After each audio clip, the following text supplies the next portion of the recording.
our second speaker for tonight. Listen beyond Stacy Manaul. He is speaking for tonight. Entertaining speaker, project number 1, the entertaining. Title for this is Kayaking Trip. He usually speaks 5 to 7 minutes. Please.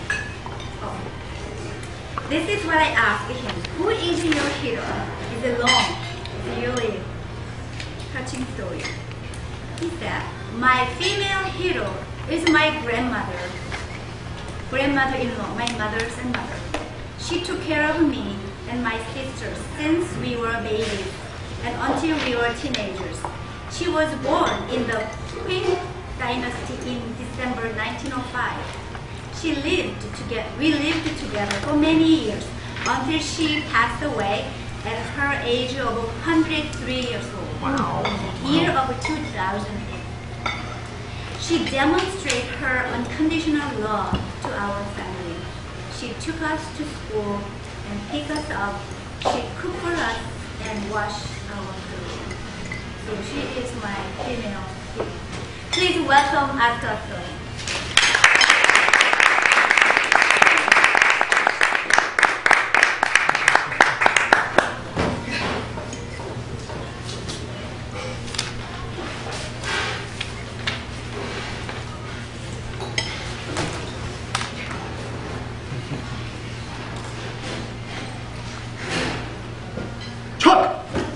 Grab the bushes now! Otherwise, we're going to be dragged into the ocean. We will all die.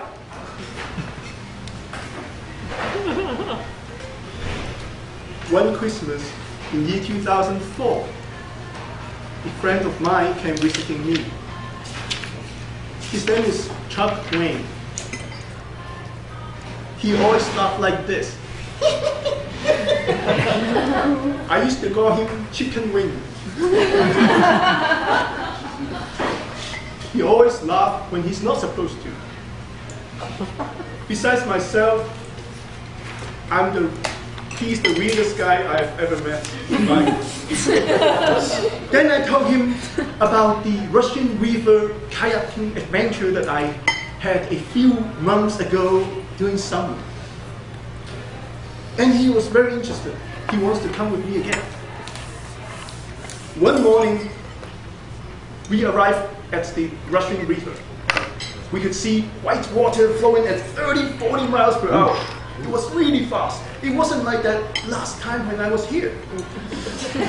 Chuck hesitated a bit.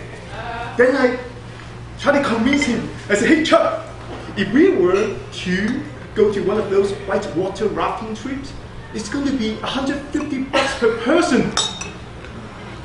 Plus, there were many restrictions, such as no smoking and no drinking on board.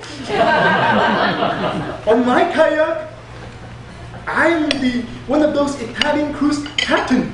There's no restriction. Plus, the dollars in savings is just extra. He was convinced. We both jumped onto the kayak and we started paddling. Without much effort, we flowed further down the river for a few more miles before we realized that the sky gets darker and darker and the temperature drops so quickly into a freezing temperature. We realized that we have to get back upstream. It was so dark that we couldn't see much. I told Chuck, look! There's a house over there with lights on. Let's use that as a point of reference so we know our progress. After 20 minutes of hard paddling, we were tired.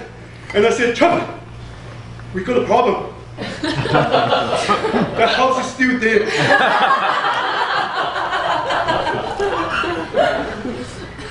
As we were talking and resting, the river dragged us further down towards the Pacific Ocean. I know that we were about a few miles from the Pacific Ocean. and we have to get to the shore as quickly as possible. The river is covered with bushes, both sides, and I know that the closest bushes is about 100 feet away. If we miss that, we'll be at the Pacific Ocean. We wait for the perfect moment, and we paddle really hard to the bushes. As we get closer to the bushes, Chuck was about 2 feet away from the bushes. And I yelled, "Chuck, grab the bushes!" And he was like, "What?" I was very frustrated. I said, "Chuck, grab the damn bushes! Otherwise, the next time you're going to see any bushes, we'll be at the cemetery. Buried. Assuming that the US Coast Guard finds our body later." Chuck realized that I was serious. He extended his hand to grab the bushes. Suddenly, a big wave came. All the ice cold water got into the kayak, and we were freezing to death. Also, our boat rotated 180 degrees. I ended up to be the closest to the bushes. I grabbed the bushes and I said, "Chuck, paddle the other side towards the bushes so that we can align together, we can both grab on the bushes." And Chuck said, "I just lost my paddle."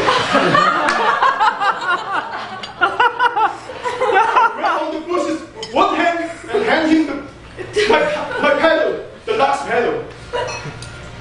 Finally, we both were able to grab the bushes.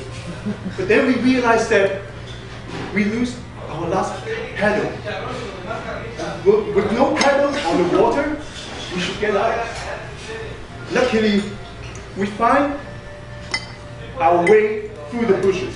We saw some branches in the bushes where we were able to tie our kayak, and we were able to walk on the branches and onto the road. We were both freezing, and we walked a few miles to our car, and we drove our car back and get our kayak.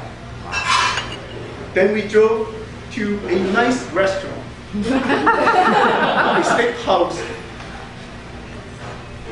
and I told Chuck, compared to where we were, it was like hell over there. And now he is warm, and we have a nice steak for dinner. It's like heaven, but we're not dead yet. I thank you for coming with me. When I was here last time by myself, it wasn't that exciting.